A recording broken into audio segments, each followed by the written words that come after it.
Full मार के मुंह तोड़ देंगे। आज हम लोग लाइफ साइंस का एक चैप्टर नंबर 1.2 चैप्टर नंबर 1.2 नाम है चैप्टर का biology and it's branches. Her book में ये चैप्टर है, किसी में ज़्यादा किसी में कम लिखा हुआ है, सबसे अच्छा इसी किताब में लिखा हुआ रहता है। चलिए ठीक है, ये बात करते हैं biology and it's branches. Branch मतलब शाखें, बायोलॉजी और उसके डिफरेंट ब्रांचेस। क्या इसके माने समझाते हैं। पहले लोग समझे कि यहाँ पर जो टर्म लिखा हुआ है इसका माने क्या है। बायोलॉजी, बायोलॉजी किसको बोलते हैं पहले ये समझ लें। इससे पहले चलते हैं हम लोग फर्स्ट क्लास में एकदम शुरुआत में, जहाँ पर आप लोगों को बताया था ये साइंस क्या है। तो साइंस क्या है किसी को याद है थोड़ा बहुत? क्या बताया था? Very good, very good. जो चीज़ें होती हैं हमारे आसपास, गौर की तरह ध्यान देना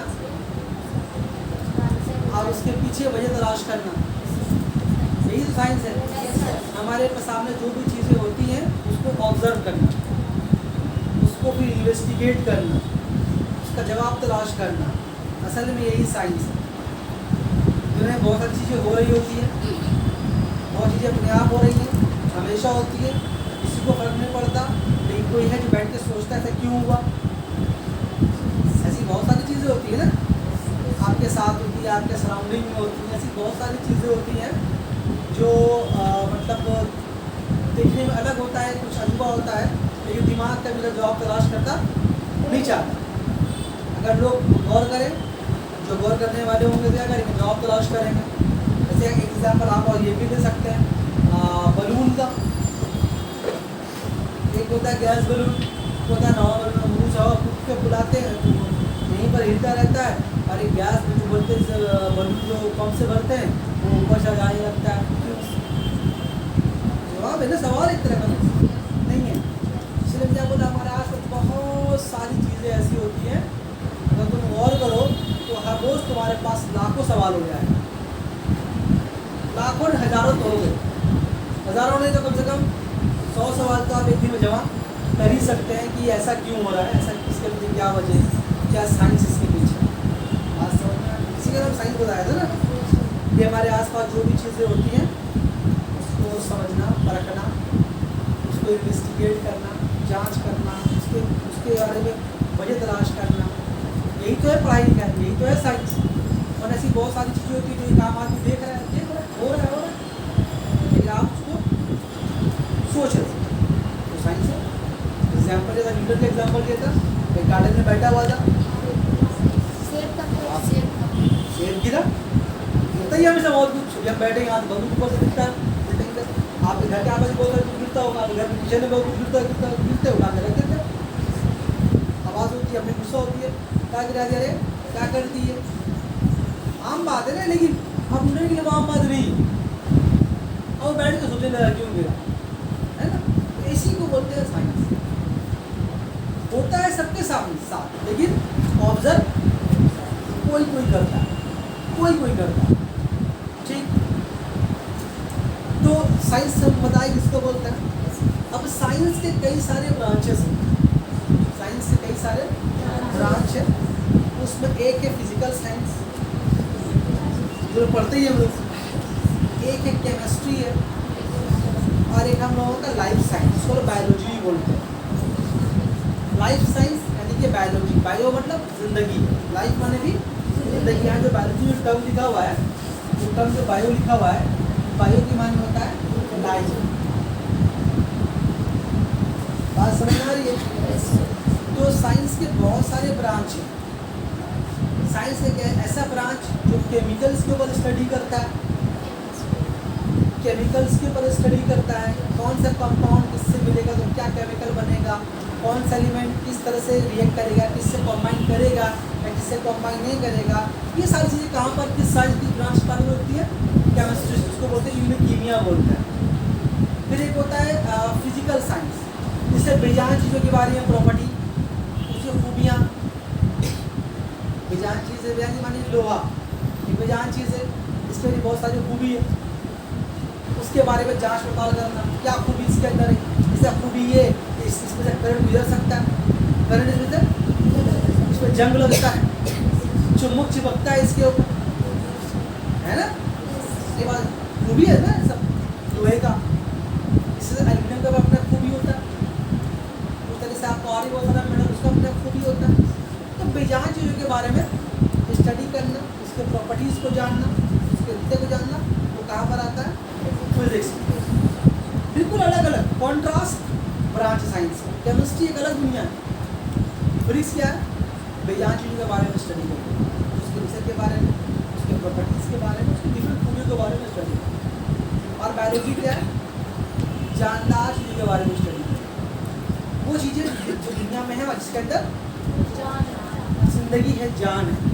अब चाहे एक चींटी क्यों ना हो और एक बड़ा हाथी क्यों ना हो, अगर चींटी के बारे में स्टडी कर रहे हैं तो वही बायोलॉजी है, हाथी के बारे में स्टडी कर रहे हैं वही बायोलॉजी है, चील के बारे में स्टडी कर रहे हैं वही बायोलॉजी है, अपने बारे में स्टडी कर रहे हैं बायोलॉजी। तो जिन अगर जानदार चीज़ के बारे में स्टडी हो रही है तो क्या कहलाएगा वो बायोलॉजी। इसलिए क्या बोला, बायो मतलब लाइफ, लॉजी वाले स्टडी, मतलब ऐसा साइंस का वो ब्रांच जो जिंदगी के बारे में डील करता है। आज समझ में आ रही है। तो पहले साइंस का 3 ब्रांच है, फिजिक्स है, केमिस्ट्री और लाइफ साइंस यानी कि बायोलॉजी। ठीक है, ये तीन मेन ब्रांच है। तो इस 3 मेन ब्रांच में से बायोलॉजी की बहुत सारी शाखें हैं, बायोलॉजी की बहुत सारी शाखें, उसके बहुत सारे ब्रांचेस हैं। नई बात समझ पाए। साइंस का 3 पार्ट, फिजिक्स है, केमिस्ट्री और बायोलॉजी। तो फिजिक्स तो पढ़ते ही हम लोग, ये विषय भी नहीं पढ़ रहे हैं, पढ़ेंगे उसको भी। अभी किसके बारे में बात करना, बायोलॉजी। तो बायोलॉजी जो एक साइंस एक ब्रांच जो सिर्फ जिंदगी के बारे में डील करता है, वो किसी एक साइंस के टर्म का नाम नहीं है, बल्कि वो अपने अंदर कई सारे साइंसी टर्म को समोए हुए हैं।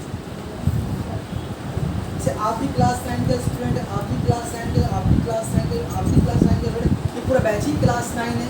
लेकिन बस मोहानी से, कोई मौलाना व्यास से, कोई हाई स्कूल से, कोई बंगाली व्यास से, कोई हाईले परिषद से, है ना, बट डिफरेंट स्कूल से सबका है क्लास 9 का स्टूडेंट। बात समझ में आ रही है। तो वैसे बायोलॉजी का बहुत सारा ब्रांच है, इस सबके बारे में पढ़ेंगे आहिस्ता आहिस्ता। और साइंस का जो ब्रांच है ना, वो हर रोज हर हफ्ते हर महीने में साइंस का कोई नया नया ब्रांच इजाद डिस्कवर हो रहा है, इजाद हो रहा है साइंस का नया नया ब्रांच। हर ज़माने में नई नई चीज़ आ रही ना। तो साइंस का ब्रांच जो हमेशा आहिस्ता आहिस्ता बढ़ रही, कॉन्स्टेंट नहीं है। कोई भी चीज़ ब्रांच जो ऐड होना होता है वो हमेशा ऐड होता रहता है। ऐसा नहीं कि मतलब आज साइंस के ब्रांच इतना है और नहीं होगा, ऐसा नहीं है। बहुत सारी चीज़ें नई नई दुनिया में आ रही है, साइंस में उसके ऊपर स्टडी कर रहा है, उससे एक नया नाम दीजिए। नई बात अभी आगे पढ़ेगा आपको समझना है। तो शुरुआत में जो है, जो बायोलॉजी है, बायोलॉजी जो है, इसका बायोलॉजी का 2 ही ब्रांच है। शुरू में स्टार्टिंग पॉइंट अगर हम जाएँ तो बायोलॉजी का 2 ब्रांच है। एक का नाम है बॉटनी,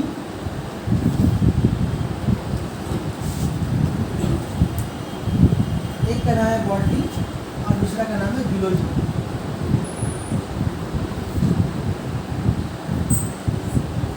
साइंस का 2 ब्रांच। साइंस कौन, साइंस का बायोलॉजिकल साइंस, बायोलॉजी का मतलब वो साइंस का वो ब्रांच जो लाइफ के बारे में डील करता है। उसका शुरुआत में कितना ब्रांच था, 2, एक बॉटनी और एक जूलॉजी।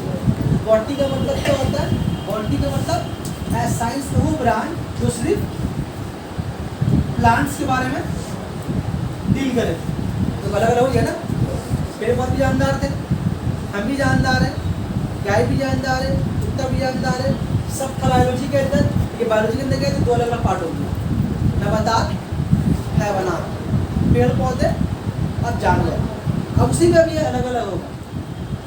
तो अभी हम क्या बोले, शुरू में बायोलॉजी का कितना ब्रांच है, 2, एक बॉटनी और एक जूलॉजी। जूलॉजी क्या चीज़ है, साइंस का वो ब्रांच है जो एनिमल के बारे में स्टडी करता है। और बॉटनी क्या है, साइंस का वो ब्रांच जो प्लांट के बारे में डील करता है। अगर पूछ लेंगे बता बॉटनी क्या है, उससे बड़ा रहेगा, डील करता है, इसके बारे में बताता है। और वो साइंस को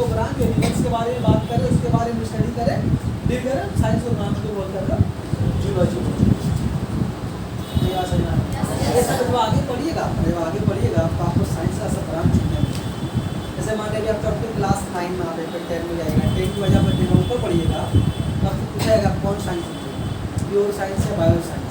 मान लीजिए ग्रेजुएट ले लिया बायो साइंस, नीचे से पढ़ेगा बायो साइंस। जब कॉलेज में जाएगा तो पूछा जाएगा बॉटनी लेना है या जूलॉजी लेना है। इसी से तुम ऊपर जाओगे ना तो बड़ा किताब आहिस्ता आहिस्ता बुक्स कम हो, लेकिन पढ़ाई बढ़ता है। ऐसा नहीं बुक कम हो तो पढ़ाई तुम्हारा कम हो रहा है, पढ़ाई और बढ़ता जा रहा है। ये बात सही है। अभी हम पढ़ रहे हैं हिस्ट्री, कॉलेज में पढ़ रहे हैं, मैथ सब कुछ पढ़ रहे हैं यार। लेकिन 10 जब जाएंगे 11 में, मान लीजिए हम साइंस ले लेंगे तो हमारा का मतलब हिस्ट्री पढ़ना नहीं पड़ेगा, नहीं पढ़ना नहीं पड़ेगा, हिस्ट्री पढ़ना आपको नहीं पड़ेगा, सिर्फ साइंस पढ़ना है। अब साइंस दो तरह का तो प्योर है बायो साइंस। मान लीजिए आपने ले लिया बायो साइंस, बायो साइंस लेकर के आप एच एस पढ़ लेंगे तो कॉलेज जाइएगा तो आपसे पूछा जाएगा आपको क्या लेना है, बॉटनी या जूलॉजी।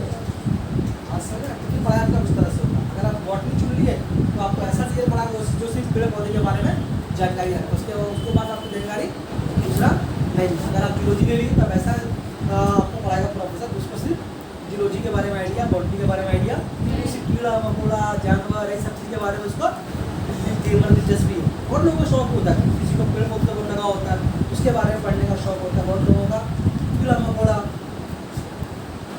सांप जानवर सिर्फ शौक होता है लोगों को पढ़ाई करने का, तो वो साइंस की ब्रांच में मिलता है, वो जूलॉजी में मिलता है।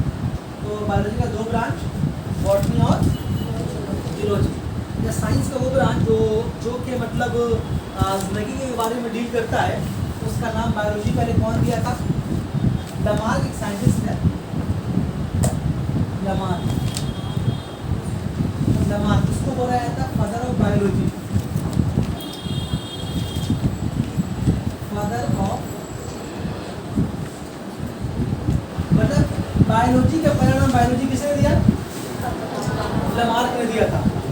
एक बड़ा साइंटिस्ट है, ये बहुत लंबा कहानी इसके बारे में तो नहीं बताएंगे, कहीं मौका मिलेगा तो बता देंगे। एक लंबी कहानी है इसके ऊपर लमार्क के ऊपर, अभी जानने का दरकार नहीं है।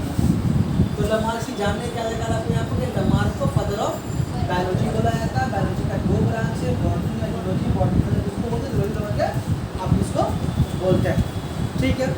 अब आइए उसके बाद साइंस का डिफरेंट ब्रांचेस। लेकिन देखिए साइंस एक ऐसी चीज़ है ना, साइंस एक ऐसी चीज़ है जो हमेशा डेवलप करती है। कभी वो ऐसा नहीं कुछ नहीं है कि इजाद हो गया साइंस का रूप है, ऐसा नहीं, हमेशा कुछ ना कुछ डेवलपमेंट। अगर आप मिसाल लेंगे, पहले ज़माने में सोचते हैं टेलीफोन वगैरह था, टेलीफोन से क्या आया? टेलीफोन तार वाला वायर वाला टेलीफोन है ना। जब वो क्या है कॉर्डलेस आया, कॉर्डलेस जिसको बोलते हैं। पहले ज़माने में फ़ोन कैसा हुआ करता था, एक फ़ोन आया था घुमाया तार लगा हुआ और एक भाई में खड़ा के बात कर फ़ोन रखा पीछे काम करने चले, ठीक है ना। फिर ज़माने में फिर क्या फ़ोन आया, कैसा फ़ोन आया? रखने वाला कॉर्डलेस मतलब तार नहीं होगा, फ़ोन ले कहीं दूर बात कर सकते हैं, फिर बात करने का फ़ोन मिला के वहाँ पर रखने होगा कॉर्डलेस उसको बॉक्स के ऊपर। हाँ समझ में आ रही है? फिर और सारी तरक्की किया तो ऐसे करते करते मोबाइल आया है, कहते हैं कहाँ से कहाँ पहुँच गए हम लोग। अब तो जहाँ जाते मोबाइल, अब तो मोबाइल ही लेके जाते जहाँ भी जाते हैं ना, मोबाइल ही साथ में रहता है हम लोगों का। हर बात की बात है, बोले जा रहे हैं कि मतलब साइंस जो है हमें डेवलप करना है। पहले मोबाइल नॉर्मल मोबाइल फ़ोन आया था, कीपैड वाला, टी डेवलप होते होता मोबाइल जो इस हालत में चला है, ठीक है ना। तो हम ये बोलने जा रहे हैं कि साइंस जो हमेशा डेवलप करती है। आप टीवी का मिसाल ले लें, अपने घर में टीवी का मिसाल ले लें। पहले बक्सा वाला टीवी वगैरह था, चैनल पर हटने वाला टीवी वगैरह था, ब्लैक एंड वाइट टीवी होता था पहले, फिर आहिस्ता आहिस्ता कलर टीवी आया, फिर रिमोट वाला टीवी आया, पटाखा टीवी आई गया और गोल्डन टीवी आई गया। मेरी बात से बस साइंस जो हमेशा आगे डेवलपमेंट करती है, तरक्की करती है साइंस हमेशा, ठीक है। तो इसी बिना पे साइंस में हमेशा कुछ नया ब्रांच ऐड होता रहता है। तो उसमें जो हम आसान टॉपिक सब शुरू करेंगे आपके लिए, जो आपको समझ में आए। चलो पहले टर्म तो आसान इसमें, साइंस एक ब्रांच है जिसका नाम है मॉर्फोलॉजी।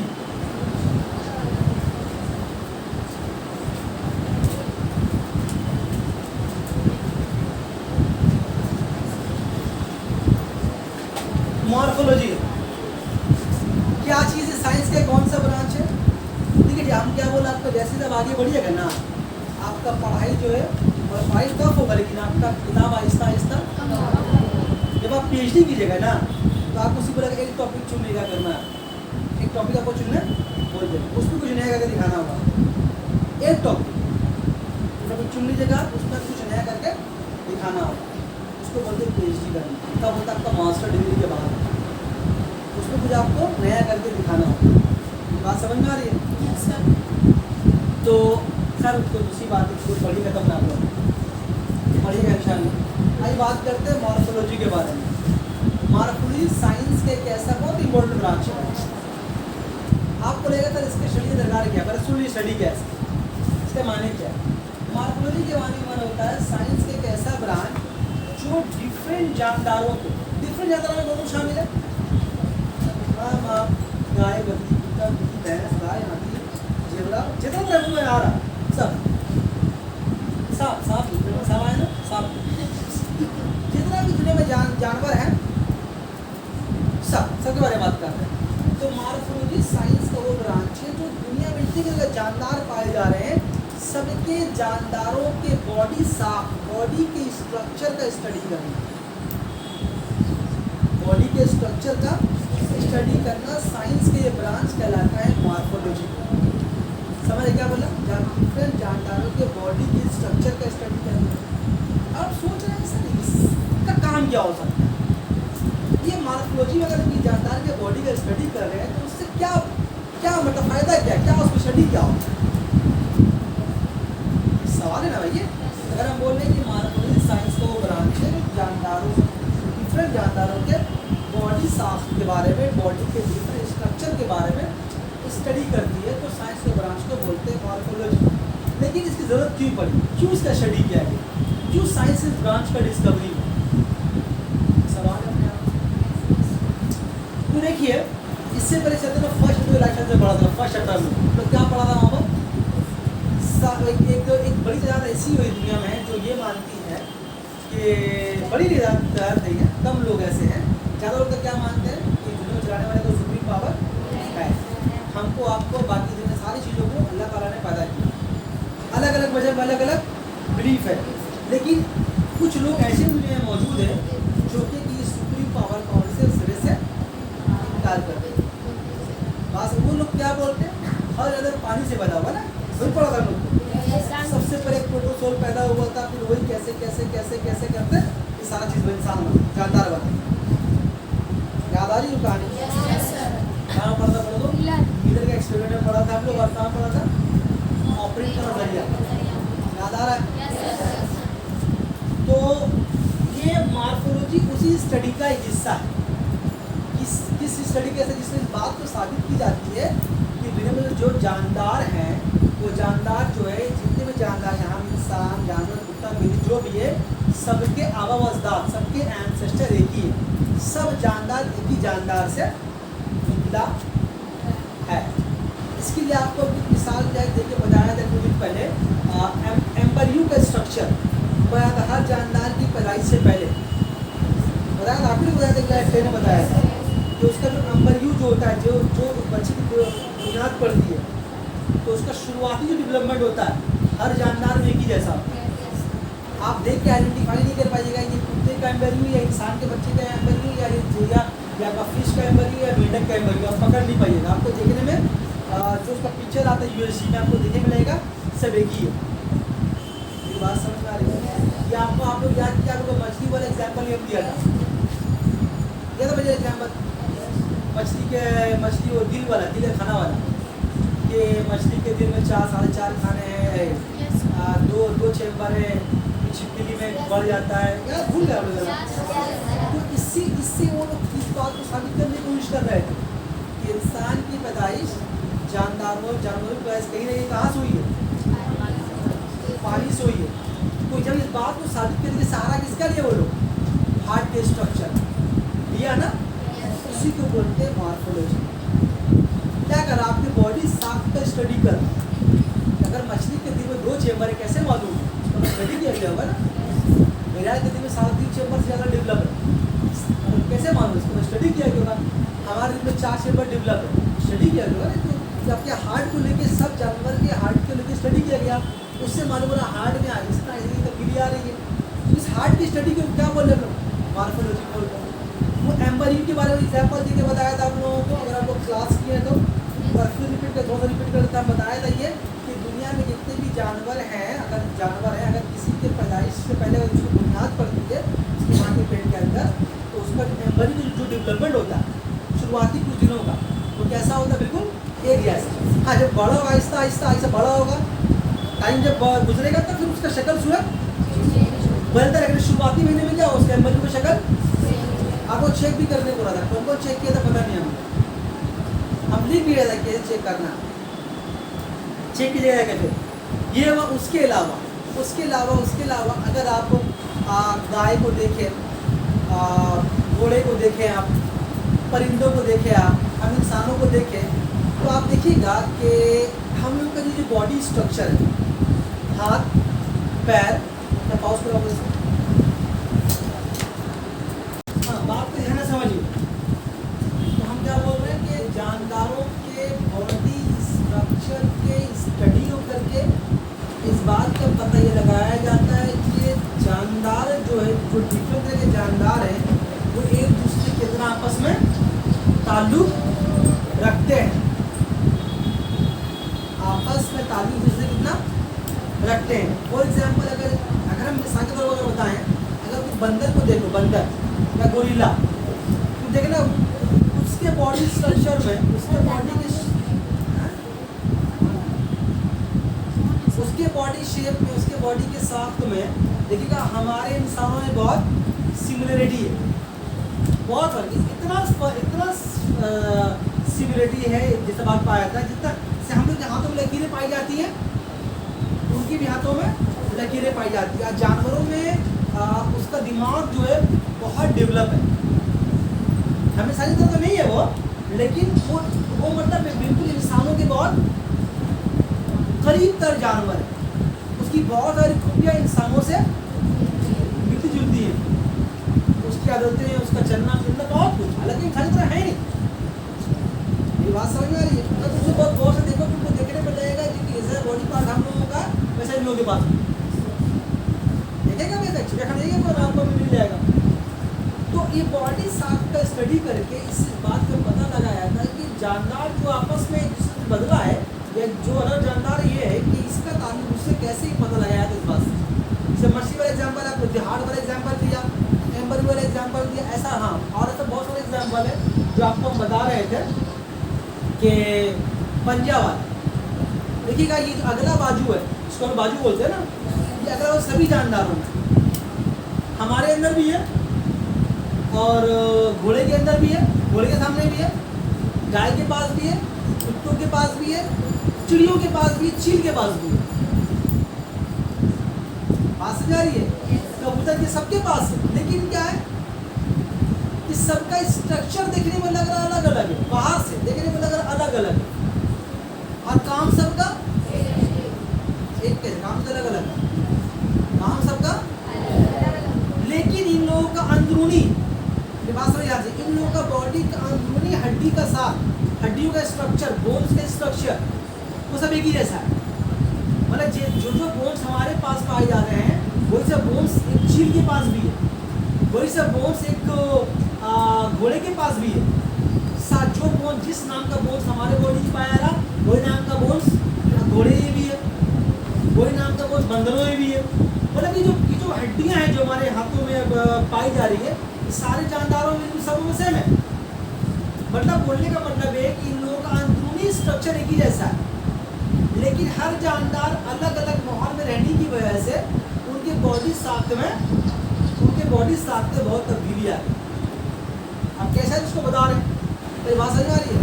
सबका बॉडी का जो स्ट्रक्चर है वो ऑलमोस्ट क्या है, अंदर से एक ही जैसा, लेकिन काम के एतबार से अलग अलग है। जो इस बात की तरफ इशारा करता है कि हर जानदार का जो फोर फादर है, जो एंसेस्टर है, वो एक ही है। अब उस एंसेस्टर का जो भी औलाद होगा, बाल बच्चे, वो अलग अलग माहौल में चला गया, जो जिस माहौल में रहा उस माहौल के मुताबिक खुद को ढालना शुरू किया, और उस माहौल में ढालने के बिना पर क्या हुआ, उसके बॉडी साख्त में बहुत तब्दीलियाँ आती रही। फॉर एग्जाम्पल आपको समझा के बताते हैं। देखिए, हर जानदार की एक खूबी क्या होती है कि वो जिंदा रहना चाहता है ना, और जानदार की खूबी बहुत इंपॉर्टेंट खूबी है कि जिंदा रहने की चाह में क्या होता है, अगर इंसान किसी खराब जानदार किसी खराब माहौल में डाल दो तो खराब माहौल में रह कर उस माहौल को अपने मुताबिक बनाने की कोशिश करता है या फिर उस माहौल के मुताबिक ढलने की कोशिश करता है। फॉर एग्जाम्पल अगर आपको बोले कि चला अगर आपको मालूम हो जाए यहाँ पर एक हफ्ता बाद बड़ा फ्लड आने वाला है, बड़ा सैलाब आने वाला, पूरा करके डालना, भाग के जा नहीं सकते आप। मेरी बात समझ में आ रही? अभी तो नॉर्मल हालत जी रहे हैं हम लोग। अभी अगर आपको खबर मिल जाए कि बस सैलाब आने वाला है और पूरा पानी भर जाएगा, अब पता नहीं कौन जिएगा कौन मरेगा, तो बात की बातें देखेंगे कि पहला काम में क्या सीखेंगे हम लोग? तैरना सीखेंगे। भैया तैरने का कोच भाई तैरना सिखा दे भाई उनको, अब भी सिखा भैया सिखा दे बोलेंगे ना। देखिएगा स्विमिंग दरिया में भीड़ लगी हुई, सब स्विमिंग सीख रहे हैं, कब तक तो सीखना सबको। क्यों? जान बचा, जिंदा रहने, क्योंकि उसको पता हालात बदलेगा। अब तो बोलेगा नहीं हम नहीं सीखेंगे, हम जैसे तो उसी रहेंगे, तो रह पाएगा वो। तो बोलने का मतलब बदले माहौल में बदले जब हालात बदलते हैं, जब माहौल बदलता है, सराउंडिंग बदलेगा, तो जानदार के अंदर ऑटोमेटिक तब्दीली आती है। ये जानदार का खूबी है। पढ़ा ना इनरिलेटेबिलिटी पढ़ा था, बेसिक प्रॉपर्टीज ऑफ लाइफ। तो हालात बदलते हैं तो इंसान की तब्दीली भी आती है। तब्दीली कैसी होती है? माहौल के मुताबिक खुद को ढालना। आप कहीं भी जाएं, आप खुद को माहौल के मुताबिक ढालिएगा। अब ये पैसे बैठे हुए हैं, अब चलिए लद्दाख चले जाइए, लद्दाख चले जाइए जहाँ बर्फी बर्फ से, यहाँ पर -30 डिग्री टेम्परेचर है, ऐसे ही बैठे रहिएगा आप। हैंड ग्लव, टोपी, आँख, आप बोलेगा नहीं ऐसी गुजरात में तो वैसे रहेंगे, अब रह पाइएगा। तो क्यों कीजिएगा काम? आप आँख क्यों तापिएगा? मोटा कपड़ा क्यों पहनिए? क्योंकि आप चाहते हैं आप जिंदा है, तो चाहते हैं कि मर जाए। ये बात समझ में आ रही है? नहीं समझ। तो खुद को जिंदा रखने की चाह में क्या होता है? खुद को जिंदा रखने की चाह में क्या होता है? जब हालात बदलेंगे, हालात तो हम लोग के अकॉर्डिंग है। ठीक है, अगर हालात बदलेंगे तो क्या होगा? हम लोग जिंदा रहने के लिए क्या करेंगे? अपने बॉडी के साथ में कुछ तब्दील आएंगे, बॉडी में अपने हरकत में तब्दील आएंगे। हम लोग करेंगे किसी बॉडी का ऑर्गन का इस्तेमाल ज़्यादा करेंगे, किसी का ऑर्गन का इस्तेमाल कम करेंगे। तो जो ज़्यादा इस्तेमाल करेंगे, थ्योरी है, वो जो लमार्क का जो लिखा था हम साइंटिस्ट का नाम, वो एक थ्योरी दिया था। क्या वो? लमार्क एक थ्योरी, पाउज करो, वो तो बात ना use and disuse of organ. वो एक थ्योरी है बहुत इंपॉर्टेंट। वो बताया था कि अगर किसी ऑर्गन का इस्तेमाल आप ज़्यादा करेंगे तो आहिस्ता आहिस्ता वो डेवलप होगा, और उसका इस्तेमाल कम करेंगे तो आहिस्ता आहिस्ता वो कमज़ोर होगा। और कमज़ोरी जो अगर किसी का इस्तेमाल ज़्यादा कर रहे हैं तो वो स्ट्रॉन्ग होगा, मजबूत होगा, और ये मजबूती आपके अगली नस्ल में ट्रांसफर हो जाएगी। वो जो नया जानदार पैदा होगा उस ऑर्गन को मजबूत लेकर पैदा होगा। एक सांप के मिसाल देकर बताया था, अगर सांप के पैर हुआ करते थे, लेकिन अब पैर ऑलमोस्ट उठ गए। क्यों? हालात बदल गए दोनों लोगों का। तो सांप ने पैर का इस्तेमाल कम कर दिया, शरीर का इस्तेमाल ज़्यादा किया, तो पैर कमज़ोर हुआ। तो कमज़ोरी आहिस्ता अगले समय में ट्रांसफर होती चली गई। अरे कमज़ोरी आहिस्ता आहिस्ता क्या हुई? बढ़ते बढ़ते बढ़ते बढ़ते ऐसा हो कि सांप का पैर अब ऑलमोस्ट खत्म हो चुका है। ऐसा नहीं बोल सकते कि सांप का पैर ही नहीं है, सांप के पैरों के निशान आज भी मौजूद है। मेरी बात समझ में आ रही है? अब क्यों सांप के पैर खत्म हो गए? हालात बदल गए। तो ऐसा सभी जानदारों के साथ हुआ,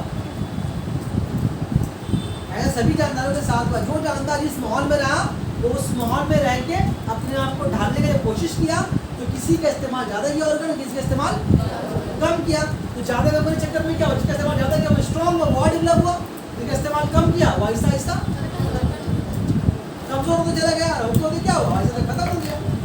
अगर आप गौर करें तो आपके साथ भी ये मामला है।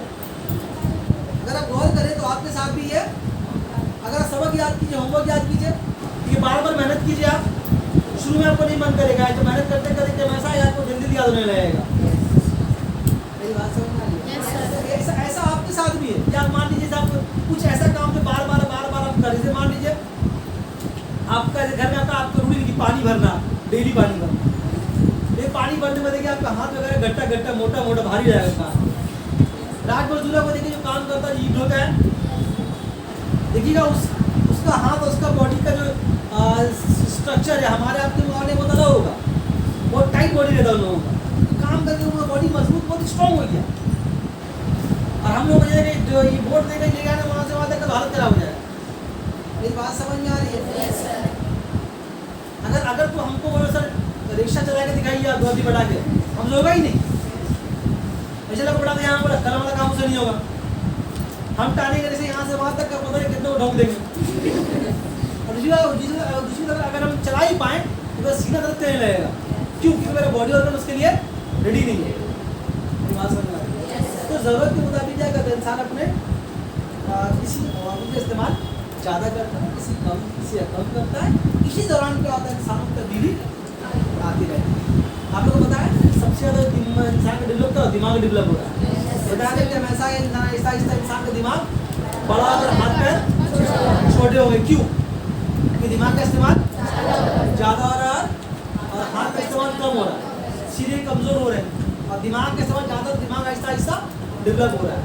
अब एक तुम ये मान लो बच्चा बैठा हुआ है यहाँ पर, ये बैठा हुआ ना, अब हाथी को लेते हुए हाथी से सामने कितना बड़ा, बहुत बड़ा, लेकिन फिर भी हाथी के मुकाबले इसका मगज जो दिमाग है वो बड़ा है। क्यों? क्योंकि इंसानी प्रजाति से बिलोंग करता है। हम लोग ह्यूमन बीइंग है, एनिमल्स में हम लोग कौन है सबसे ज़्यादा डेवलप ब्रेन लेकर जी रहे हैं।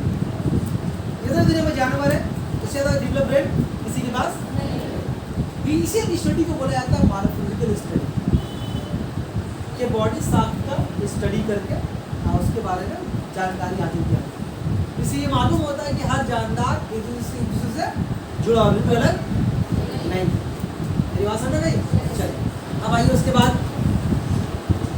साइंस एक बहुत इंपॉर्टेंट ब्रांच था, बहुत ही अच्छा ब्रांच साइंस का था। उसके अलावा देखिए एक साइंस एक ब्रांच है इकोलॉजी, हालांकि इसके बारे में पढ़ चुके हैं तो आज सब भी बता रहा है। इकोलॉजी साइंस एक ऐसा ब्रांच है, इसके पहले आपको एग्जाम्पल देके समझा रहे हैं, लोकल एग्जाम्पल देके समझा रहे हैं। अभी देखिए अब इलाके में मोदी दुकान है, तो फर्क पड़ता है आपको उससे। आप जाते हैं, पैसा देते हैं, सामान लेते हैं, ऑटो वाले ऑटो चला रहे हैं, आप जाते हैं भाड़ा देते हैं, मट्टे को जा रहे हैं, पट्टी जा रहे हैं, चलिए जा रहे हैं, चाट खा रहे चले आ रहे हैं। ये बात समझ में आ रही है? बहुत सारा दुकान खुला हुआ है यहाँ पर, अगर आप नहीं हर कुछ यहाँ पर मौजूद है, आसपास आपको मिल रहा है। मसला नहीं, आपको मन का पान खाने का पान दुकान बगल में, आपको मन का दूर जाने के लिए बस स्टैंड आपके पास है। बात समझ में आ रही है? लेकिन अगर इसमें से ऐसा कुछ हो जाए कि इस पूरे इलाके का जितना मोदी की दुकान है सब भोजन बंद कर, बोले आज से दुकान बंद, दुकान नहीं खुलेगा एक हफ्ता तक, क्या होगा? तब हम लोग उस मोदी का, वो मोदी नहीं, तो पागल ही है। कौन मोदी? जो आपके घर के बगल में मोदी दुकान है, उसका आपको अहमियत समझ में नहीं आ रहा है। जिस दिन बगल पे चला जाएगा अल्लाह दूर डालने के लिए आना पड़ेगा, बागदी बड़ा मुँह बगल वाला कितना अच्छा था। आज समझ में आ रही है? तो ऐसी समाज में जितनी भी चीज़ें हैं ना, सब आपस में इंटरलिंक्ड है। अभी आपको अगर ऑटो है तो नहीं रहेगा, नहीं रहेगा। अगर नहीं रहेगा, अगर 2 दिन ऑटो बंद हो जाए ना, देखिए स्टैंड में क्या हाल रहेगा। स्टैंड में बस में लोग जाएंगे, लटक के जाएंगे, बस में जाएंगे, मार पीटोगा बस में बैठने के लिए। ऑटो नहीं रहेगा ना, पैदल लोग जा रहे हैं, सब साइकिल खरीद लिया है, कितनी भीड़ है रास्ते में। अगर आप ईमानी में तो सोचिए, अगर ऑटो नहीं है कैसा होगा? बस का सीन क्या होगा? कंडक्टर टिकट नहीं काट सकेगा। अगर 2-3 दिन के लिए ऑटो वाला अपने ऑटो के यहाँ से रिप्लेस कर ले, या आपके पास में पान दुकान है, घर में मेहमान आया, दमाद आ गया, ठंडा लेके आओ, बगल पान दुकान है, स्प्राइट लेके चला आया, तो बंद हो जाएगा। तो जाओ बाजार से लेकर के आओ। सब्जी वाले सब्जी बेचना बंद कर दे। मेरी बात समझ में आ रही है? बोलने का मतलब है कि जितनी भी सोसाइटी में समाज में है, सब आपस में चीज़ें जुड़ी हुई है। अब ऐसा नहीं कि मोदी अनाज बेच के मेरे पर एहसान कर रहा है या मुझसे लोग खरीद के एहसान कर रहे हैं। एक ऐसा चेन हम लोगों के बीच में डेवलप हो चुका है जो दिखाई तो नहीं देता, लेकिन बहुत इंपॉर्टेंट चेन। अगर इस चेन में अगर एक चेन भी 2 चेन में टूट गया ना, तो आपका सिस्टम बिगड़ सकता है। आपका सिस्टम पूरा निज़ाम का बिगड़ सकता है। अभी हुआ था ना 2 महीना, देखो 2 साल पहले लॉकडाउन, सिस्टम कहाँ से कहाँ बिगड़ गया, आदमी लोग घबरा गया था, है ना। क्या दुकान बंद रहेगी तो 11 बजे के बाद सुबह से, अब आदमी सुबह से निकलना है, भीड़ दुकान में, जिसको जो मिलना आ रहा है ले ले रहा है। जब पहला बार ऑर्डर लगा था, पहले जब स्टार्टिंग में क्या हालत है दुकान में, कोई दुकान में हम खुद गए थे, तो चावल खत्म हो गया, दाल वो भी नहीं, जैसा बचा हुआ, नमक है हाँ दे दे दे, मैगी है हाँ दे, उसको सत्तू बचा हुआ दे। जो जो मिल रहा है क्या तू कुछ खाएगा, ऐसा हुआ था कि पहले। तो हम बोलना चाह रहे हैं कि सोसाइटी के हर जो चीज, हर जो लोग हैं वो आपस में इंटर कनेक्टेड है ना। ऑटो वाला ऑटो चला के एहसान कर रहा है मेरे ऊपर, ना हम ऑटो में बैठ के भाड़ा का एहसान कर रहे हैं उसके ऊपर। मेरी ज़रूरत है ऑटो में बैठना, उसकी ज़रूरत है पैसा कमाना। वो ऑटो नहीं चलाएगा तो ही प्रॉब्लम में रहेगा ना, किराया नहीं मिलेगा, पैसा नहीं मिलेगा उसको। तो एक ऐसा चेन डेवलप हो चुका है ना, तो चाह के टूट नहीं सकता, टूटेगा एक चेन टूटेगा, सबको प्रॉब्लम होगा। अगर आप बस की मिसाल ले लें, बस में 3 इंपॉर्टेंट फैक्टर है, पैसेंजर, कंडक्टर, ड्राइवर, चलो मालिक को भी ले लो, 4 लोग, ठीक है। ये तो 4 लोग एक बस में तुम बैठे तो मालिक को नहीं पहचानते, तो मैं देखने का मन क्या मालिक कौन है बस का, ड्राइवर से, ड्राइवर कौन है देख लिया। बात होगा तो कंडक्टर को भी नहीं देखते हम लोग, कहाँ जाना है आलो नदल्ला ऐसा कर रहे हैं।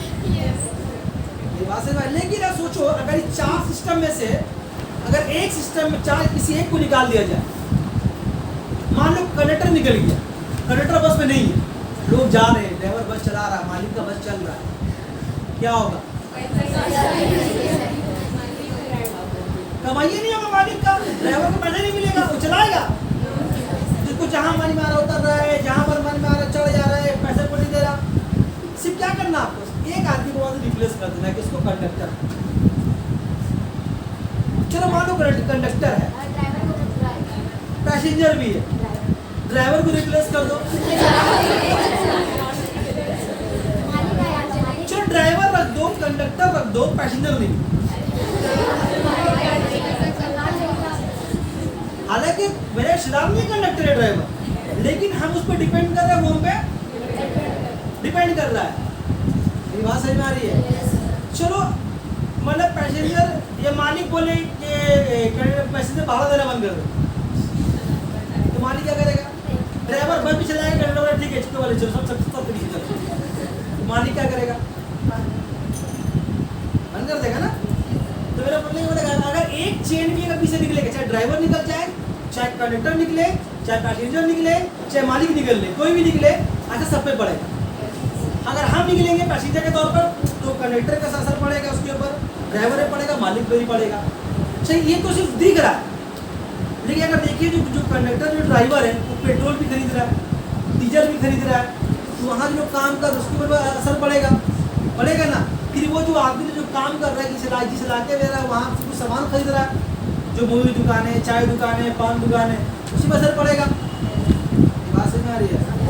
सिर्फ आदमी हम पैसेंजर भाड़ा देना बंद कर दे या पैसेंजर बस से बैठना बंद कर दे तो कितने लोगों को असर पड़ेगा ना, जिसको हम जानते भी नहीं। मेरी बात समझ में आ रही है। तो सोसाइटी में सब चीज़ आपस में इंटरलिंक्ड है। अगर तुम से पढ़ रहे हो, ऐसा नहीं कि तुम पढ़ के आसान कर रहे हो, हम तुमको पढ़ाई आसान कर रहे हो, तुम पैसा दे रहे हो, पढ़ा रहे।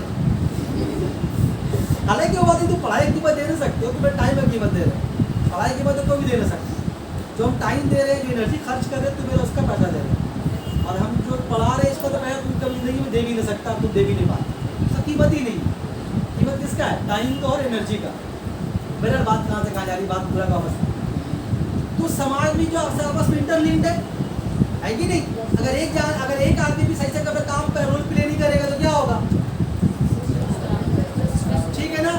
ठीक इस तरीके से हम लोगों का जो ये इन्वायरमेंट है, जो हम लोगों का ये हमारी दुनिया है, ये हमारा जो इलाका है, यहाँ पर भी एक अनदेखा इकोसिस्टम, एक अनदेखा चेन डेवलप्ड है, जिसके दरमियान में यहाँ मौजूद जानवरों के दरमियान में, यहाँ मौजूद कीड़े मकोड़ों के दरमियान में, यहाँ मौजूद रेप्टाइल्स के दरमियान में एक अनदेखा ना देखा जाने वाला एक लिंक जुड़ा हुआ एक कनेक्शन है। एग्जाम्पल देके बताया कुछ दिन पहले आप लोगों को कि ये अगर ये मेंढक सोसाइटी में अगर मेंढक है उसकी क्या अहमियत है, चील कौवा की अहमियत क्या है, बताया सांप की अहमियत क्या है। देखने को मुझे लग रहा है सांप ना मेरा मामू ना तेरा मामू है ना, लेकिन सांप एक रोल प्ले करता है सोसाइटी में। क्या? मेंढक का चूहा उसकी अच्छी खुराक है। अगर सांप ना हो ना तो इस दुनिया में इस इलाके की अगर बात करें इस इलाके में मेंढक चूहा का बहुत बढ़ जाता है। सांप को पैदा किया गया इसलिए कि मेंढक का चूहा को का मिसाल दुनिया में कम करे। अगर ये सांप कम हो जाए तो ये मेंढक का चूहा इलाके बहुत बढ़ जाएगा। जहाँ पर चूहा पड़ेगा सांप छोड़ दो वहाँ पर तो वो सब चूहा अपने आप खत्म हो जाएगा।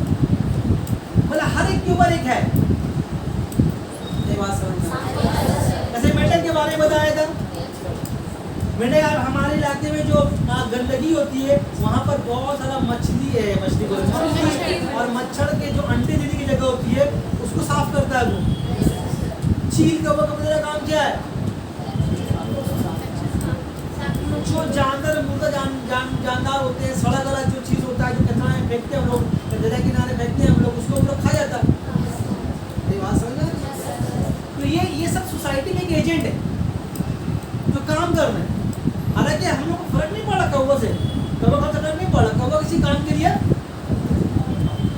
पैदा किया गया जो हमारा समाज की गंदगी को आहिस्ता आहिस्ता खत्म करता है। तो उस बीमारियों को वो लोग डकार जाता है। बहुत सारी चीज़ें ऐसी हैं जो बीमारी पैदा करती है उनको वो खा जाता है। लेकिन बदकिस्मती से हो क्या रहा है, ये चील, ये गोरिया चिड़िया, ये परिंदे, ये जानवर आहिस्ता आहिस्ता कम हो रहे हैं। और ये जब ये कम हो रहे हैं तो ये अच्छी बात नहीं है।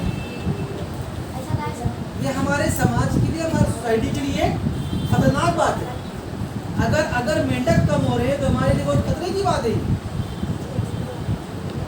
अगर चूहा कदम कम हो रहा है या छिपकली कम हो रही है तो हमारे लिए बहुत खतरे की बात है। इन लोगों को होना चाहिए, हाँ ज़्यादा मिकदार में ना हो लेकिन इन लोगों का होना बहुत ज़रूरी है। क्योंकि ये जो अल्लाह ताला जो फैक्ट्री है दुनिया जो है अल्लाह ताला का, इसमें अल्लाह ताला किसी एक चीज़ को बेकार नहीं पैदा की। हर जानदार कुछ ना कुछ काम कर रहा है। अब देखिए चींटी का, देखिए घर में चींटी क्या काम है उसका। नहीं कभी कभी देखिएगा बहुत सारी चींटियाँ मिलके कॉकरोच को लेके जा रही है, छिपकली को लेके जा रही है ना। तो कभी कभी घरों में कहीं ऐसा होता छिपकली गिर के मर गई है, कोई कीड़ा मकोड़ा बड़ा मर गया अंदर में, तो हम लोग को पता नहीं है। लेकिन चींटी का धारी देख के समझ में आता है चाय खा रही होती उसको, और हम चींटी क्यों लगा झाँक देखो ओहो अंदर में ये बता है, मालूम होता है ना। अगर ना मालूम हो तो अंदर में सड़ेगा वो। लेकिन चींटियाँ हम लोगों को उसका एड्रेस बता देती है। बात समझ में आ रही है। तो ये जो सोसाइटी में जितने भी सोसाइटी के दुनिया में जानदार दुनिया में मौजूद हैं सबका भाई इम्पोर्टेंट। इसीलिए देखना जो बंगाली इलाका होता है वहाँ पर तालाब भरता नहीं है वो लोग। तालाब अगर रहेगा तो मेंढक, सांप ये सब रहेगा। ये सब रहना समाज में बहुत। तुम यही सोचो यहाँ से अगर तो पीछे जाओ तो मुझे को यहाँ का एटमॉस्फेयर में फर्क नजर आएगा। तुम्हें एटमॉस्फेयर में ही फर्क नजर आएगा। अब वो हम यहाँ से थोड़ा दरिया साइड में जाकर नहीं रहता, जहाँ तालाब हो जाएगा तो सुकून पीसफुल जगह रहता है, अजीब तरह का अच्छा लगता है भाई उधर। और हम लोग अभी निकलेगा ना कचरा फेंकेगा। तो तालाब का बहुत इम्पोर्टेंट रोल है। अभी तो तालाब का इतना स्ट्रिक्ट गवर्नमेंट रूल कर दिया है कि आप तालाब को भर के घर नहीं बना सकते। मान लीजिए आप एक तालाब खरीद लिए, ठीक है, 20 लाख का तालाब खरीद लिए, बड़ा तालाब 3 कट्टा, तो जो भर के बना लीजिएगा। तो चपनियों का बना लिया, पुलिस वगैरह का तो बना लिया, लेकिन अगर कोई कंप्लेन कर दिया कॉर्पोरेशन में तो जेल है इसके लिए। भले आप खर्चा किए 20 लाख रुपये का तालाब खरीदे, आप उसको बना बैठ के मछली पकड़िए आप। इसीलिए जितना तालाब बंगाली एरिया में है ना सब कॉर्पोरेशन में रजिस्टर्ड करवा लिया वो लोग कि कोई भी कभी भी खरीद के उसको भर के बना नहीं सके। तुम चाह के तुम खरीद दो, बना के दिखाओ, हिम्मत ही नहीं तुम्हारा बनाने। तो वो जानता है। और हम लोग तो बिल्डिंग भी चढ़ा देते थे, आप तो कोई दूर की बात है। खैर बात कहाँ से कहाँ जा रही है? तो इकोलॉजी साइंस का वो ब्रांच है जिससे हम ये बात का स्टडी, मेन बात कह रहा मैं, इकोलॉजी साइंस का वो ब्रांच है जिससे हम लोग ये इस बात का स्टडी करते हैं कि जितने भी जानदार हैं, जानवर हैं, पेड़ पौधे हैं, वो आपस में कैसे लिंक है, जुड़े हुए हैं। इनके दरमियान के स्टडी को बोलते हैं हम लोग इकोसिस्टम। एक और एग्जाम्पल छोटा सा आपको ये दे, ये पेड़ पौधा, सब पेड़ पौधे क्या देते हैं हम लोगों को? ऑक्सीजन और खाना। ऑक्सीजन और हमारे जरूरत है, हमारे लिए वो हमारी जरूरत है। हम लोग क्या देते हैं उसको? CO2 gas. हम उससे लेते हैं O2 और खाना देते हैं क्या उसको? अगर वो O2 नहीं देगा तो फिर हम CO2 नहीं देंगे। अगर वो O2 नहीं देगा तो हम रह भी नहीं करेंगे, तो कौन CO2 देगा उसको? और वो CO2 और हम ना दे तो फिर हम भी निकल लेंगे। देना मेरा मजबूरी, लेना उसका मजबूरी है। ऑक्सीजन लेना उसका मजबूरी है, ऑक्सीजन लेना मेरा मजबूरी है। ऐसा बनने में हम लोग आपस में तुम सोचेगा सारे पेड़ पौधा खत्म कर दो, हम जी लेंगे अकेले, नहीं जी भाई। सब पेड़ पौधा सोचेगा सबको मार दो, हम जी लेंगे अकेले, पेड़ पौधा सोचेगा दो लोग भी जी नहीं पाएंगे। आपस में साइंस किसी स्टडी को बोलते हैं इकोसिस्टम। बहुत हेवी स्टडी इसका भी, आगे पढ़िएगा ना, साइंस का एक ब्रांच है, इसके ऊपर भी लोग रिसर्च करते हैं इकोसिस्टम के ऊपर। आइएगा क्लास 10 में बकायदा उसके ऊपर एक चैप्टर है क्लास 10 में। चलिए बात कहाँ से कहाँ। अब आइए इसके बारे में थोड़ा बहुत पढ़ चुके हम लोग। जेनेटिक्स ज़्यादा नहीं बोलेंगे, समझा दिया, मट के बहुत समझ के समझाया था, सिर्फ थोड़ा बहुत शॉर्ट में बोल दे रहे हैं। जेनेटिक्स साइंस एक ऐसा ब्रांच है, जेनेटिक्स साइंस का एक ऐसा ब्रांच है जिसमें इस बात की स्टडी की जाती है कि बच्चों में जो खूबियाँ आती हैं उनके पेरेंट्स से आती है ना, तो पेरेंट्स खूबियाँ उनके बच्चों में ट्रांसफर कैसे होती है। ये भी बहुत इंपॉर्टेंट साइंस का ब्रांच है। ये भी एक चैप्टर क्लास 10 में आप लोगों को मिलेगा, ये भी मिलेगा, ये भी मिलेगा और ये भी मिलेगा। डिटेल में एक चैप्टर है पूरा, कम से कम 8 क्लास इसमें, 5 क्लास इसमें 8 लगेगा, इतना क्लास लगेगा, ऐसे पढ़ने में सब अंदर में घुस के बहुत सारा चीज़ अंदर में। आइए उसके बाद बात करते हैं 4 नंबर टॉपिक, एनाटॉमी।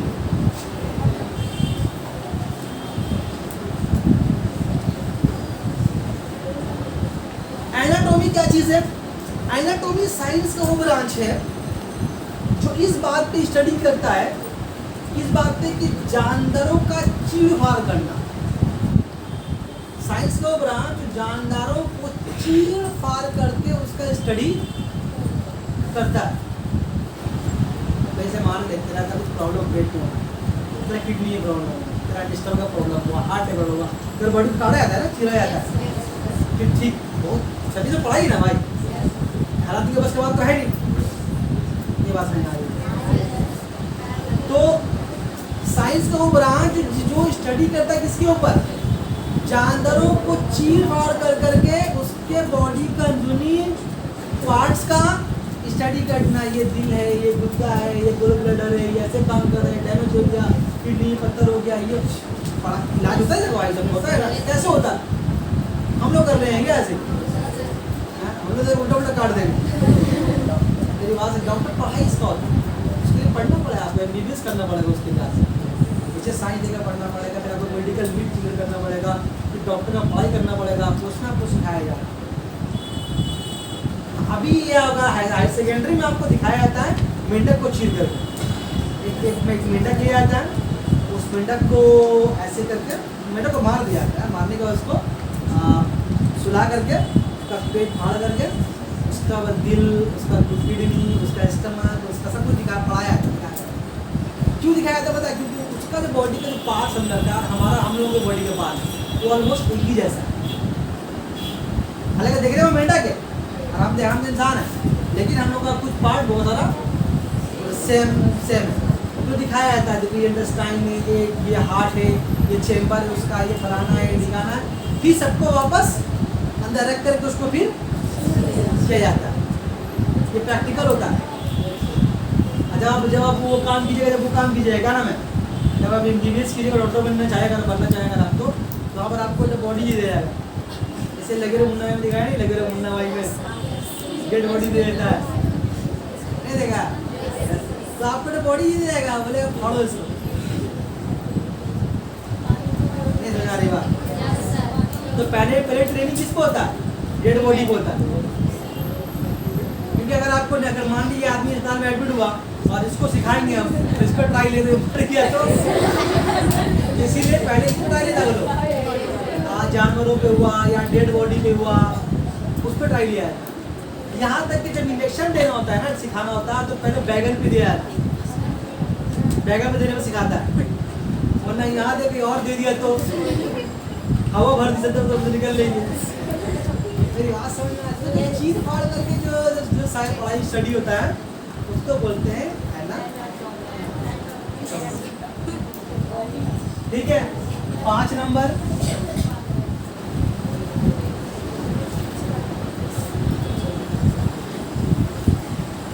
फिजियोलॉजी। ये भी साइंस का बहुत अच्छा ब्रांच है।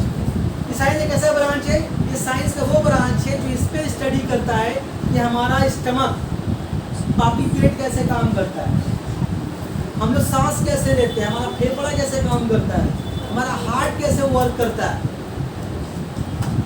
हमारा किडनी कैसे काम करता है, जितना बॉडी में सिस्टम चल रहा है आपके सारे सिस्टम का स्टडी। आप सांस ले रहे हैं ना, या आपका हार्ट बीट चल रहा है ना, तो इसके ऊपर स्टडी करना। अगर से मान लीजिए किसी को हार्ट बीट है, कैसे डॉक्टर बयान का बोलेगा दर्द हो रहा है, तो गैस भी हो सकता है, गैस का दर्द भी हो सकता है ना। डॉक्टर करता है क्या? ECG करता है, ऐसे ऐसे भोंक देगा पेट पूरा सीना में, सुला के ऐसे भोंक देगा, बड़ा बड़ा ये रहता है, रीड का बना हुआ रहता है, रख देगा कि मशीन में वो दिखाएगा, और पर्ची निकलता है, उससे मालूम होता है अच्छा वेव पैटर्न ठीक नहीं है, अच्छा हार्ट अटैक आया, जल्दी लेके जाओ उसको, ये बिरला फंस गया बेचारी घाट में, 4 दुकान में फंस गया। मेरी बात समझ में आ रही है?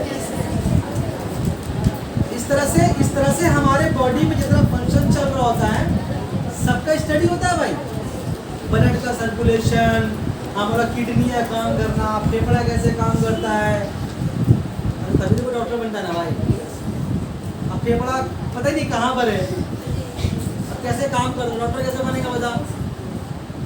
ठीक है, तो मेरा तो साइंस का वो ब्रांच जो कि इंसान के जिस्म में होने वाले जितने फंक्शन, जैसे कि रिस्पायरेशन, डाइजेशन, सर्कुलेशन, इसको बोलते हैं सर्कुलेशन, खून में ब्लड, बॉडी में खून का दौड़ना कहलाता है सर्कुलेशन, ये सांस लेना कहलाता है रिस्पायरेशन, और जो खाना खा रहे हैं जो हजम होता है, डाइजेशन होता है, उसको बोलते हैं डाइजेशन बोलते हैं। इस सारे की वजह स्टडी करता है साइंस का ब्रांच कहलाता है, बोल बोल बोल बोल फिजियोलॉजी। अच्छा, 2 और पढ़ा के छोड़ेंगे। उसके बाद साइंस का वो ब्रांच कौन सा बताएं? साइकोलॉजी भी नहीं बताएंगे, भी नहीं बताएंगे, चलो बता देते हैं बायोलॉजी, 6 नंबर।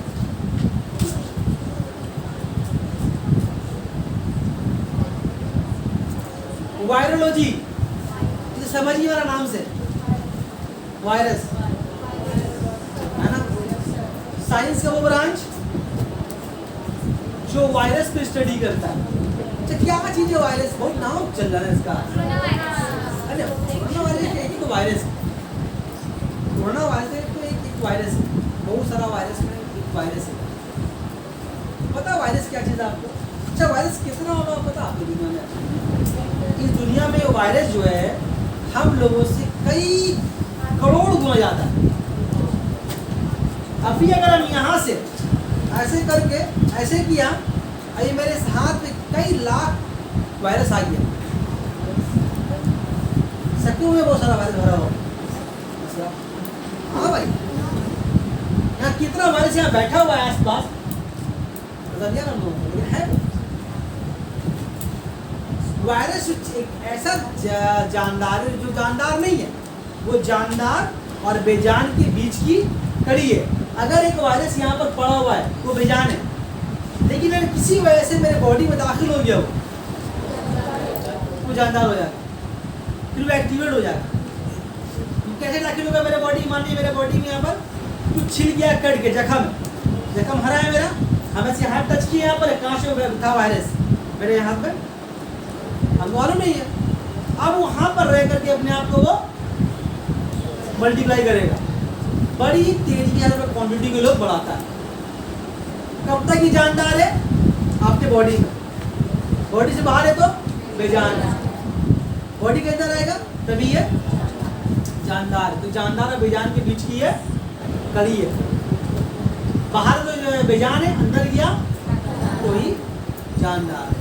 और इसका मतलब ये नहीं कि मतलब बस दो चारी वाली दुनिया में, अरबों अरबों वायरस है दुनिया में, इतना वायरस है कि काउंट नहीं कर सकते। लेकिन जब हम बैठे हुए हैं, जब सांस लिए, कितना वायरस हमारे बॉडी में जा चुका है, लेकिन हर वायरस हमारे बॉडी को नुकसान नहीं पहुंचा रहा।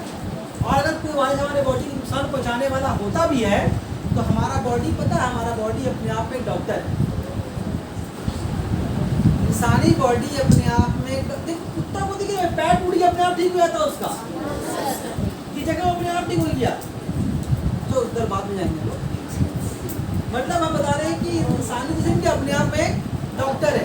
ऐसे मान लीजिए मेरे इस मोबाइल में आप ऐसे स्क्रैच मार दीजिए, तो कितनी बार ठीक होगा ये? कितनी बार ठीक होगा? रेडी होगा ना। लेकिन अगर आपके बॉडी में इसे मारेंगे नहीं, मान लीजिए कंपास से स्क्रैच मार दिया, हमेशा रहेगा वो? 1 महीना, 1.5 महीना, 2 महीने बाद क्या होगा वो? लेकिन अगर मेरे मोबाइल में मार दीजिएगा इधर से साहब, नहीं होगा।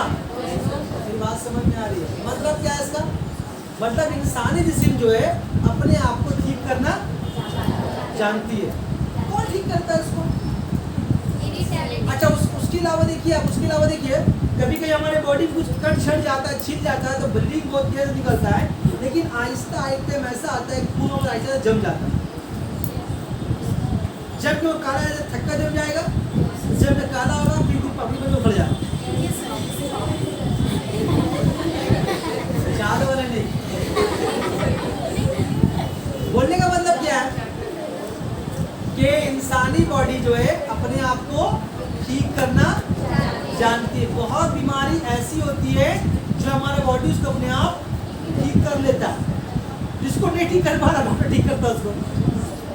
मेरी बात समझ आ रही? तो कौन ठीक करता है? पता है, हमारे बॉडी का इम्यून सिस्टम, हमारे बॉडी का इम्यून सिस्टम। अभी सुनते हो कि इम्यूनिटी बढ़ाओ, इम्यूनिटी बढ़ाओ, ये थोड़ा वो क्या है? इम्यून सिस्टम उसी को बोलते हैं। इम्यून सिस्टम क्या चीज़ है? हर जानदार में सिस्टम होता है, वो करती क्या है? जो बीमारी से लड़ती है। भैया बैठ के सांस ले ना, आपके सांस लेने के दौरान कितना बैक्टीरिया वायरस आपके बॉडी में, नाक में चला गया, बॉडी में जैसे अंदर जाता है तो बॉडी में सिस्टम है, उसको बोलते हैं इम्यून सिस्टम, वो इसको पहचान लेता है और इसको ये मार धार के बॉडी से बाहर, जिसको ये नहीं मार सकता है उसके लिए फिर ना उसके लिए फिर बॉडी में बुखार होता है। कोई बैक्टीरिया वायरस के बॉडी में चला गया, सपोज मान लिए चला गया, अब बॉडी अपने आप को बढ़ा रहा है, बॉडी का इम्यून सिस्टम उसे लड़ेगा, मारपीट करेगा, देख रहे हम नहीं सक रहे, बहुत हार्ड वायरस आया, हम नहीं सक रहे। हाँ ऐसे होता है भाई, तो क्या करेगा वो? बोलेगा लीवर को, लीवर हमसे नहीं हो रहा, तुम संभालो काम। अब लीवर पता है आपको बॉडी में क्या है? लीवर को बोलते हैं बॉडी का जेनरेटर। लीवर करता क्या है? वो बॉडी में हीट पैदा करेगा। क्या पैदा करेगा? किसी की हीट पैदा करता, वो हीट पैदा करता है आपके बॉडी के खून को गर्म करने के लिए, ताकि अगर खून गर्म हो जाए बहुत ज़्यादा तो गर्मी से बैक्टीरिया या वायरस जो है मर जाए। तो कभी कभी का तो मर जाता है, कभी कभी नहीं मरता है, वो और अपने आप को गर्म करता है उस मारने के लिए। तो बुखार में आशा तो तेज होता है। तो मम्मी बोलती है डॉक्टर क्या अच्छा है, डॉक्टर करता क्या है? ये खिलाइए, ये रिपोर्ट खिलाइए 2 दिन बाद, है ना? 2 दिन तक क्या देता हूँ? बुखार रोकने का दवा देता है। और रिपोर्ट देता किस लिए?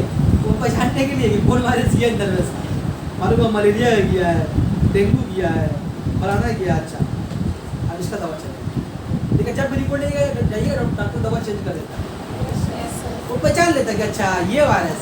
वो तो चला रहा था शुरू में कौन दवा, मेरी बुखार बढ़े नहीं, है ना, जो बोलेगा बुखार होगा तो दवा खिलाइएगा, और 2 दिन बाद रिपोर्ट आएगा जमा कीजिएगा हमको। अरे बाप, डेंगू है क्या है? कीवी खिलाओ। मेरी बात समझ में आ रही है? ऐसी नहीं इलाज है। तो मैं बात कहाँ से कहाँ चली? हाँ, वायरस के बारे में बात था ना, बात कहाँ से कहाँ चली? तो वायरस ऐसा नहीं कि हर वातावरण खतरनाक है, जिससे हमारा बॉडी लड़ नहीं पाता, वो वायरस हमारे लिए खतरनाक है, तो उसका फिर इलाज कराना पड़ता है डॉक्टर से। चलिए, तो वायरस बायोलॉजी किसको बोलते हैं?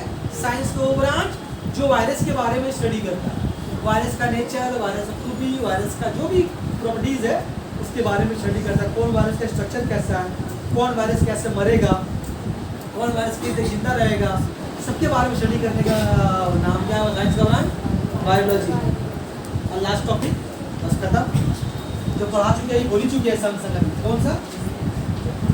इम्यूनोलॉजी।